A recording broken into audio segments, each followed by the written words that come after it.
Here's what the key to delegation is. It's allowing your team to do things that you would maybe normally do that is interesting to them, that also stretches them. So it's all about kind of creating a win-win. It's not about just freeing up time for yourself.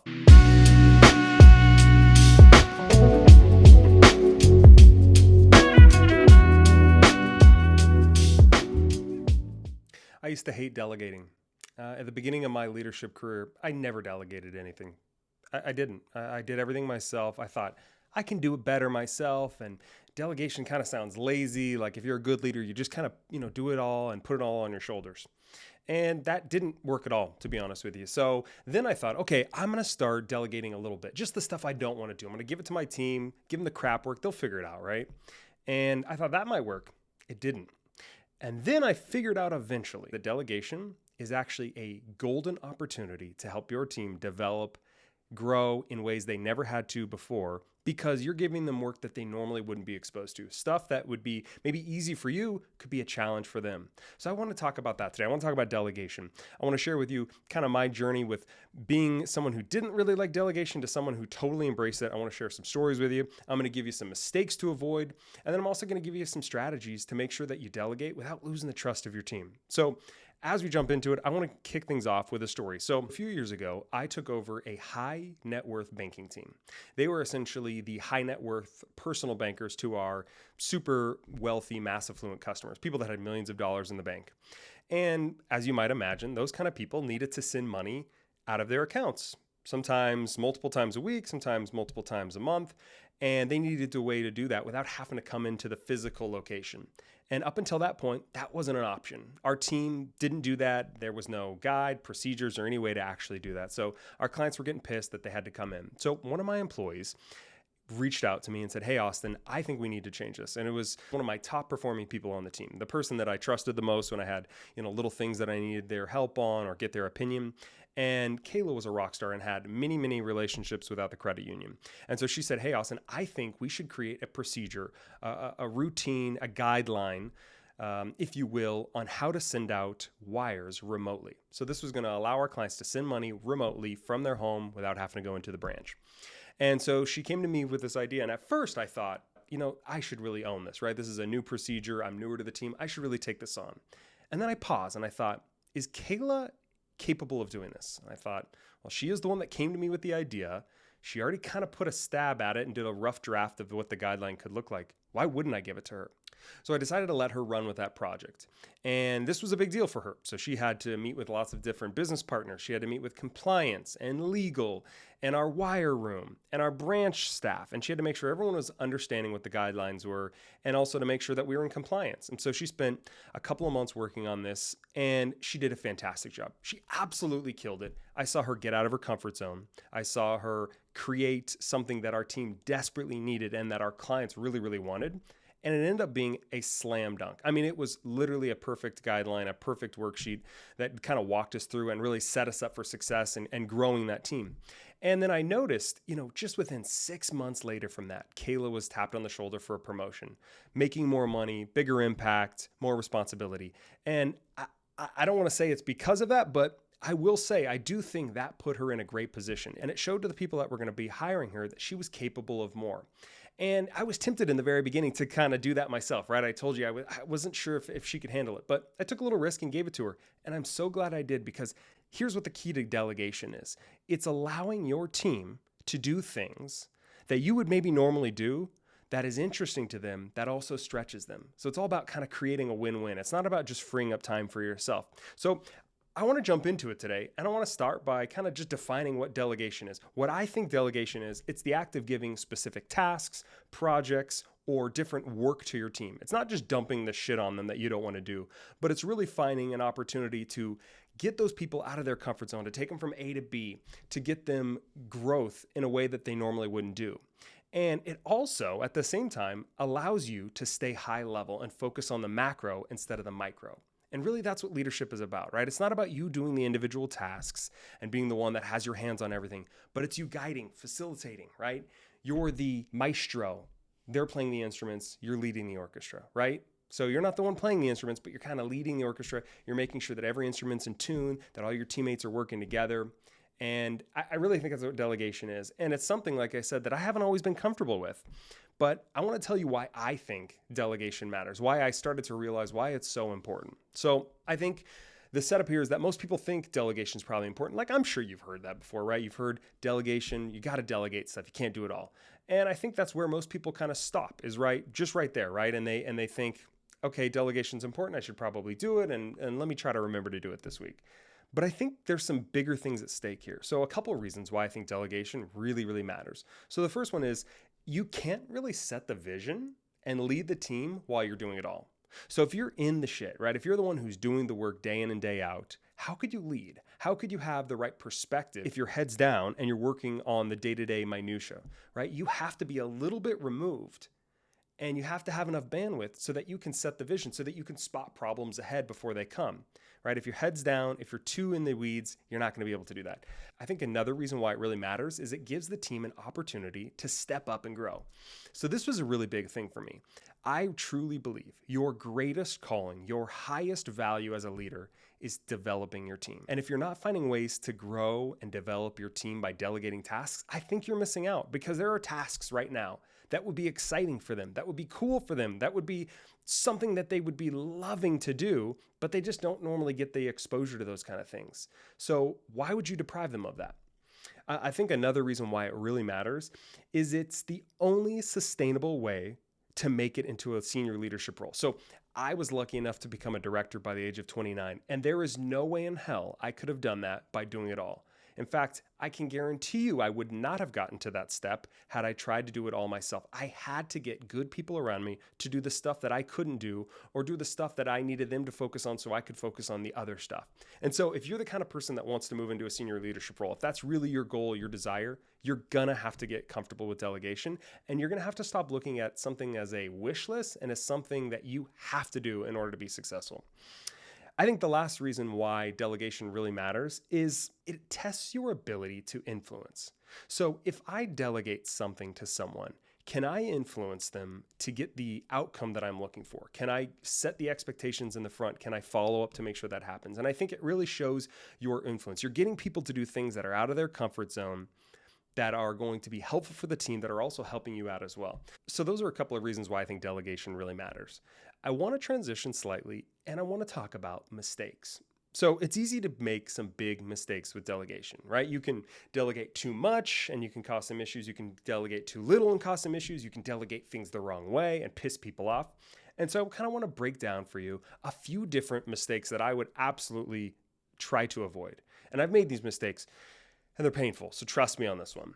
The first one that stands out to me is only delegating lame stuff you don't want to do. So I have seen leaders do that. And like I said, I even started by doing that. So, there's some record keeping stuff. There's some data entry stuff. There's some, really boring, tedious work. Why not just give it to the team, right? They can handle it. You got more important stuff to do. Well, the fact is, when you're delegating just the lame shit that you don't want to do, I think you're taking advantage of your team. They've already got work to do, and it really comes off as lazy. Right? You're a leader. You think you're more important, that you need to give the stuff that you don't want to do to your team. Personally, I don't think that's a smart move. I think you're going to piss your team off, and I think you're also kind of taking advantage of them. So another big mistake that people make is they delegate something and then they forget about it and they hope it turns out good. And I don't know if you've ever made that mistake, but it's a big one, right? You have the best intentions. You're going to delegate. You're going to get your best person to work on it, but then you never follow up. And then guess what happens? It doesn't turn out good. It's not up to your expectations, and maybe it's even a failure. So I think that's a big one, is not inspecting what you expect. And so I think a good way to do that is make sure, of course, that when you're delegating something in the first place, you are giving really clear instructions, right? What do you expect? All that good stuff. But then you're also following up later on. You're checking back in. It doesn't mean that you're hovering over them or you're watching or micromanaging, but it does mean that you're periodically checking in. How are things going? Let me know what's been going on with that project recently. Are you running into any roadblocks? Is there anything I can help with? Really casual questions that are going to kind of open up the conversation and really let you peer into what's going on in the mind of your employee. Are they handling this? Are they stressing out? You really need to make sure that you're there for them and that they have support, especially if it's something that's new to them, that's out of their comfort zone, that's bigger. Now, if you're confident they can handle it, you can still do some periodic check-ins, but maybe it's not as frequent. So that's another big mistake that I encourage you not to make.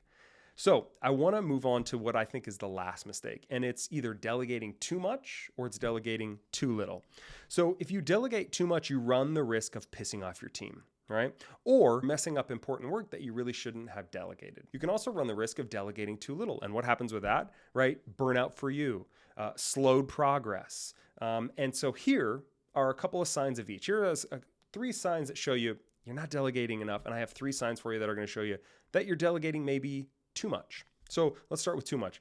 Here's a sign you might be delegating too much. Your team always tells you they are too busy for any new work. Have you ever done that where you come up to your team and you're like, hey, I was wondering if you might have some capacity to help me with something. And immediately they're like, oh, I'm too busy. I can't do it. I don't have any time. I'm super, super busy. I'm slammed.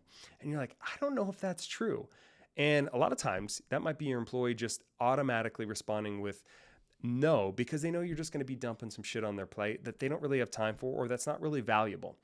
Another sign you might be delegating too much is that you might lose touch with the actual work. So how can you lead a team if you're not aware of their challenges, of the obstacles, of the things they're working on, the big problems, what's actually happening? So if you become too disconnected, you actually start to lose your effectiveness as a leader. So it's walking that balance between being connected to the team by not delegating too much, but it's also delegating enough to where you're getting some advantages yourself, opening up bandwidth, etc. I think the last obvious sign that you might be delegating too much is your team's truly over capacity. Maybe it's not them telling you, but you can just tell they're back-to-back meetings, they have too much. And are you giving them too much? Are you giving them too much work, even if it's, good work, stuff that can grow them, get them out of their comfort zone? If you're giving them too much, being over capacity is a problem. And, people's effectiveness starts to diminish. They're not their best. And so I think that's a couple of things you got to watch out for. Maybe you're delegating too much. And now here are a couple of signs that you may not be delegating enough. So the first one is you're spending more time in the micro instead of the macro. I said that in the beginning of the episode, but I need to say it again. As a leader, it can be so tempting to have your head down. You want to rub shoulders with the team and really have your head down in the weeds and making sure that you're really helping the team out. And I have made that mistake. But at the end of the day, a leader needs to be looking out ahead. They need to have their eyes focused on the future, where the team's going, what they're going to need, what are the problems that are coming, what are the headwinds that are coming down the line. They shouldn't only be focused on the now. So if you're finding that you're spending way too much on the micro, it could mean you're not delegating enough. Another one is maybe you've noticed, but maybe your team is bored or unchallenged or not engaged. A lot of times that means they're not getting the kind of work they should and they're not being challenged. And so how can you challenge them? You can delegate stuff that would get them out of their comfort zone. The work that you maybe even take for granted that's easy for you could be so exciting and out of the comfort zone and new and shiny for one of your teammates. And so it's up to you to find those opportunities and assign them to the right people, right? So the next sign you may not be delegating enough is that you're over capacity. If you're finding that you don't have enough time to do the things that you know you need to do, you're over capacity. So what are your options? Your options are you need to delegate something or obviously get rid of something off your plate. And you don't want the important things to suffer, right? So if you're not able to make your meetings with your team or one-on-one or fulfill the commitments that you've made to your team, that's a problem. That means you're over capacity. And maybe you need to start delegating some of the things that don't require your attention that your team could benefit from. I think the last sign you may be delegating too little is that you're the bottleneck. If everything has to come through you, if you have to approve everything and sign off on everything, and you have to be the one to have eyes on everything, you're becoming a bottleneck. And maybe it's time to start delegating some of those tasks, some of those responsibilities to people on your team and trusting that they can take care of that. Training them ahead of time, of course, but trusting they have the skills and that you've given them the knowledge to be able to handle the stuff that's important. So we talked about some of the mistakes. Now, I want to give you the strategies. I want to just give it to you straight. How do you actually delegate stuff without losing trust? And it's really simple. There's 4 different ways that I have found that work for me to delegate like a pro. So I'm going to get into them here. So the first one is make it a win-win. This is the most important one, and that's why I'm covering it first. Making delegation a win-win is the pro move. So most people, like I said, they delegate to help themselves out. So it's a kind of a selfish activity, right? How do I get these things off my plate so my team can do it so that I can do stuff I want to do? I don't have enough time for me. It's me. I'm thinking about I, me. And I think that is a mistake. Again, as a leader, we should always be thinking about what can we be doing for our teams. It's not about us. In fact, the less I think about my needs and what I want, the better my team does. I know that sounds weird, but that's the reality. The more I'm putting my focus on what is my team feeling, what do they want, what do they need, they move faster, they move further, and I feel better as well. So make it a win-win. So how do you do that? So I want you to imagine a Venn diagram. You have 3 circles. In the first circle, you have the work that helps your team grow. These are the tasks that get them out of their comfort zone, that give them exposure to new things. In the next circle, you have the stuff you don't want to do. Maybe it's low value, maybe it's stuff that's too micro and you should be looking macro. And in the middle circle where they intersect is that sweet spot. So how do you find work that can help them grow, that you don't need to be doing, that's an amazing fit for both of you guys? And that's really what delegation is. And I can't give you the answer because your work is your work and you know that more intimately than anyone. But I guarantee you, if you took a couple minutes and you thought of what are the things that I can do to help my team grow and what are the things that are just kind of sucking my energy, and if you could find a way to overlap those, oh, you're going to be killing it. So that's the first one. Make it a win-win. Really always try to remember, how could I delegate this in a way that would help my team?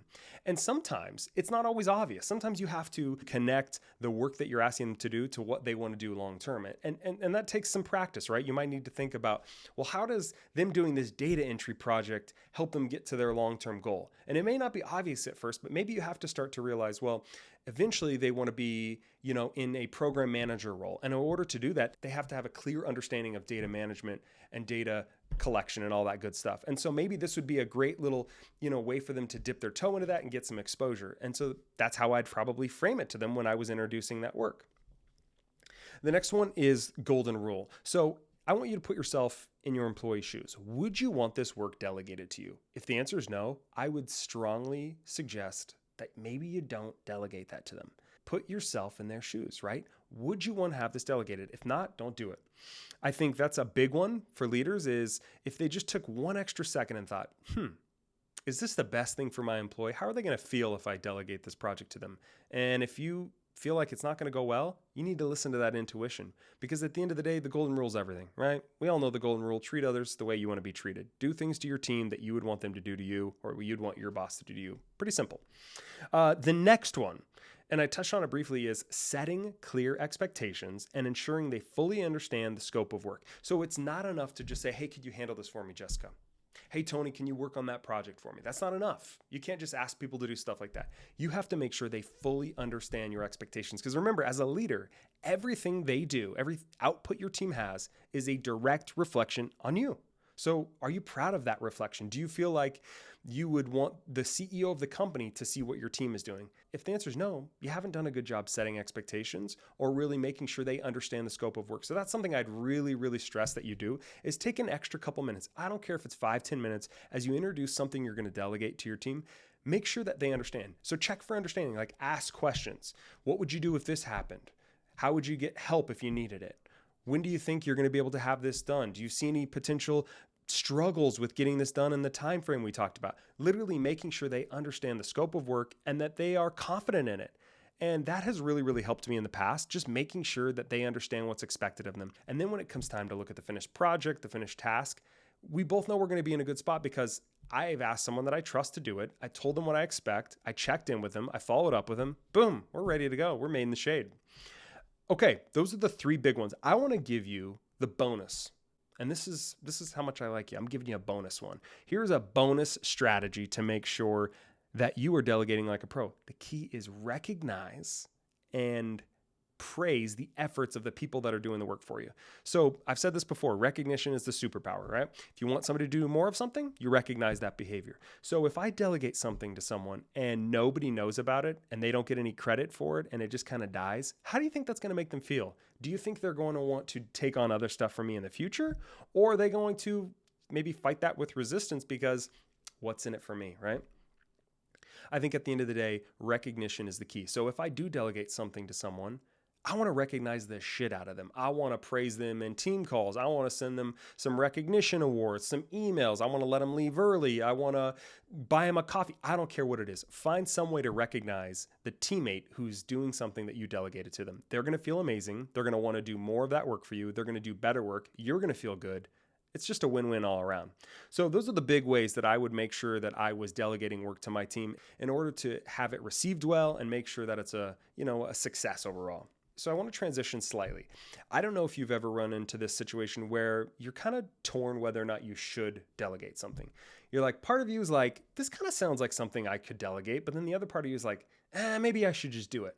And if so, I want to help you out. I created a framework, a set of questions, 4 questions that you can ask yourself every single time you're kind of faced with a decision. Do I delegate? Do I not delegate? So here are the 4 questions. The first one is this: does this task align with my highest value? So if it's not helping the team move forward, if you're not driving the team forward by doing this task, this work, I would consider delegating it. Your job is to move the team forward. That's your highest value. And so if we're working on stuff that's not high value, that doesn't need our attention, that we're not the best person to work on, we shouldn't be doing it. We should be delegating. So that's the first question. The second one, is this task or project too high stakes, too high risk, or too high profile to delegate? So there's going to be some work that you maybe would want to delegate and you think your team could handle it, but maybe it's high risk. Maybe it's something that if it's screwed up, your ass is on the line. Maybe it's something that's high stakes or high profile where, the CEO, the senior leadership team is going to be looking at this. In those situations, I would highly suggest that you do the work yourself and don't delegate it. If you feel like you must, though, maybe you have somebody that you work side by side on that project or that task. So you don't let them do it all by themselves, but you're more involved. Something to keep in mind. Number 3, is there anyone on my team who can effectively handle this task? If there's no one on your team that you think you can trust to delegate this task to, you cannot delegate it to them.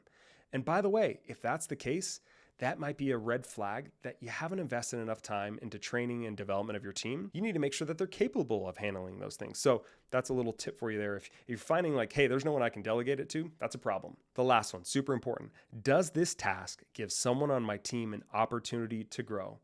And this one might be the most important one, right? At the end of the day, I really think delegation is about them. It's actually not about you. It's not really about you saving time. I think that's the obvious thing, but I think the real key here is finding opportunities to help your team get out of their comfort zone, to do things that's new, that's novel, that's exciting, that's challenging. That's what we all want at work, right? That's what we're all desire, is to have that kind of work. And so if there is a chance that you could help someone grow on your team, by giving this task to them, by allowing them to run this project, I think you got to do it. I think you got to do it for the team. Even if it's a little more work for you up front to set expectations and follow up, I think it's worth it. So that's my framework. Those are my 4 questions. Does this task align with my highest value? Is this task too high stakes, risk, or high profile to delegate? Is there anyone on my team who can effectively handle this task? And number 4, does this task give someone on my team an opportunity to grow? Ask yourself those 4 questions, and I'm confident you won't have any trouble figuring out if you should delegate something. So I want to wrap things up with a challenge. I want to give you something you can work on for the next couple of weeks. So I want you to find one thing you can delegate this week at work. I don't want you to just think about it. I want you to commit to delegating one thing this week, one thing that would help somebody get out of their comfort zone. I want you to delegate one thing that you think could really help someone grow, get to the next level. You're going to feel great because you're going to save some time. They're going to feel great because they're going to get out of their comfort zone and growth. So it's going to be a win-win. That's what I want you to work on this next couple of weeks. Now, before we wrap up, I want to give you a quick preview. I'm excited. This month is big because I'm doing my first series. I've never done a series before on the podcast, and I'm going in strong with a confidence series. So the next 2 episodes are going to be about confidence. I'm going to cover every single thing I know about confidence. It's going to be a 2-part series. I'm very pumped to give you all the strategies and share with you all the things that I've been able to kind of learn around confidence, how to maintain it, how to grow it. So I want to say thank you so much for listening. Make it a great day.